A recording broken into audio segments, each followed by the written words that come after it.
तो पिछली कक्षा में हमने नेगेटिव सेंटेंस पढ़े थे, प्रेजेंट इंडेफिनिट टेंस के। आज हम पढ़ेंगे इंट्रोगेटिव सेंटेंस। कौन से सेंटेंस पढ़ेंगे? ठीक है। अब जो है सबसे पहले हम समझेंगे इंट्रोगेटिव सेंटेंस क्या होते हैं। इंट्रोगेटिव सेंटेंस वो वाक्य होते हैं जिसमें कोई प्रश्न पूछा जाता है। ठीक है, इसकी हिंदी हम लिखिए इंट्रोगेटिव सेंटेंस की प्रश्नवाचक वाक्य। जैसे हमने कहा राम प्रतिदिन स्कूल जाता है, तो ये हो गया अफर्मेटिव सेंटेंस यानी पॉजिटिव सेंटेंस। राम प्रतिदिन स्कूल नहीं जाता है, तो ये हो गया नेगेटिव सेंटेंस। अब हम कहेंगे क्या राम स्कूल जाता है, तो देखिए क्या राम स्कूल जाता है में क्या है, प्रश्न पूछा जा रहा है ना। तो इन वाक्यों में ये ध्यान रखना, प्रश्नवाचक वाक्य दो प्रकार के होते हैं। ये दो प्रकार के होते हैं। बहुत दुख है। ठीक है, आज हम पहले वाले प्रकार की बात करेंगे, फर्स्ट टाइप वाला। ठीक है, जो फर्स्ट टाइप वाले इंट्रोगेटिव होते हैं हम उनकी बात करेंगे, और अगले कक्षा में हम सेकंड टाइप वाले वाक्यों की बात करेंगे। फर्स्ट टाइप वाले वाक्य कौन से होते हैं? ये वाक्य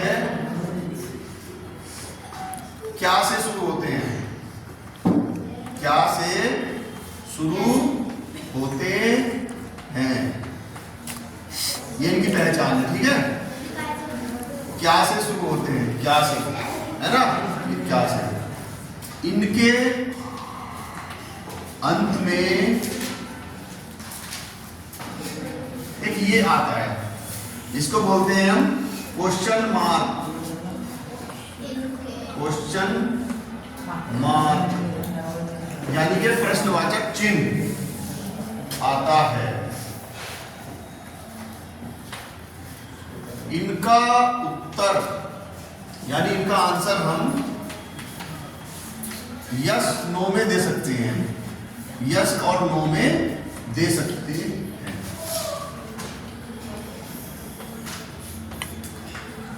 ये इनकी पहचान है। पहली ये क्या से शुरू होते हैं, जैसे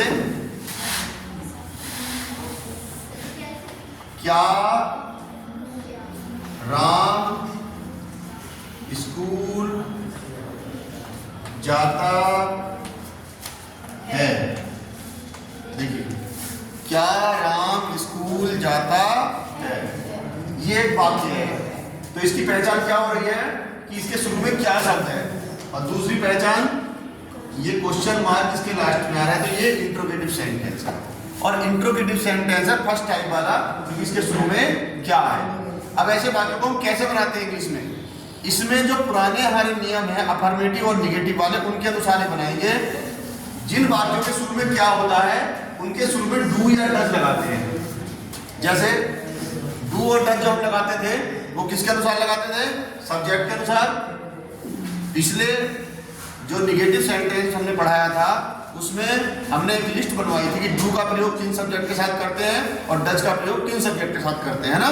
तो डू वाले सब्जेक्ट कौन कौन से थे, डज वाले कौन कौन से थे, हमको उनको याद करना है। और उसी के हिसाब से सबसे पहले हमें देखना है कि सब्जेक्ट कहाँ पर है। तो देखिए इसमें सब्जेक्ट कौन है? राम, है ना।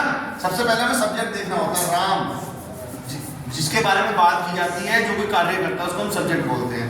तो राम के अनुसार डू लगता है, डज लगता है? डज। किसी के नेम के साथ डज लगता है ना।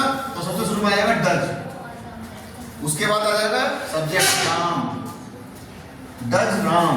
ठीक है, जिन वाक्यों के शुरू में क्या होगा उन वाले वाक्यों की पहचान ये होगी कि उनके शुरू में डू या डज लगेगा, फिर सब्जेक्ट लगेगा, फिर वर्ब आएगी। जाता है, जाना यानी गो, फर्स्ट फॉर्म, टू स्कूल। समझ में है? इसी तरह से सेंटेंस नंबर 2, क्या वे मंदिर में पूजा करते हैं? ये वाला सेंटेंस ध्यान देखिए इधर। देखिए क्या वे, सबसे पहले हमने क्या बताया था, सब्जेक्ट क्या हमारा? वे, है ना। तो वे क्या है? वे के साथ डू आता है, डज आता है? डू। लिस्ट में दे सकते हो तो हमने जो हमने लिखवाई थी डू, वे की आगे दे, पूजा करने की है वर्शिप, कहाँ पर? In the temple. क्या वे मंदिर में पूजा करते हैं? चलिए अगला, क्या आसान सेंटेंस है, क्या मैं खाता हूं?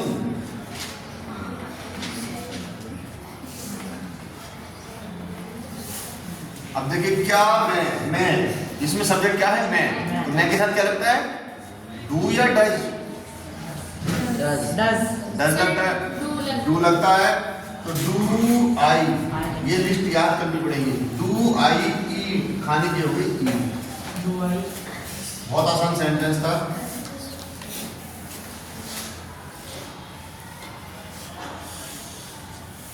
क्या बच्चे दौड़ते हैं? क्या बच्चे दौड़ते हैं? तो देखिए सब्जेक्ट हो गया बच्चे, चिल्ड्रन। अब चिल्ड्रन प्लूरल होता है तो इसके साथ लगेगा डू। तो डू द चिल्ड्रन रन, दौड़ने क्या होगी? रन, है ना? इधर 5वां सेंटेंस।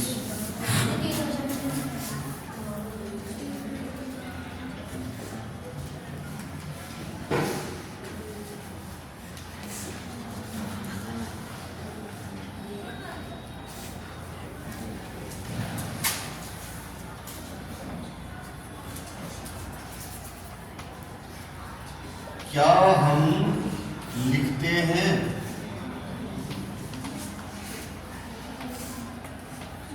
हम क्या होता है? बी। इसके शुरू में क्या आएगा? डू। डू वी राइट, लिखने की जानते हो? राइट क्वेश्चन मार्क आया समझ में? Yes sir. इस तरह से हम इंट्रोगेटिव के फर्स्ट टाइप के सेंटेंसों को समझ सकते हैं और इनकी इंग्लिश बना सकते हैं। इसके बाद हम इसके सेकंड टाइप वाले सेंटेंस पढ़ेंगे। तो एक बार फिर से बता देता हूँ, इंट्रोगेटिव सेंटेंस दो प्रकार के होते हैं। पहले टाइप का जो सेंटेंस होता है उसके शुरू में क्या शब्द आता है, इससे हम पहचान कर लेते हैं कि ये फर्स्ट टाइप का सेंटेंस है।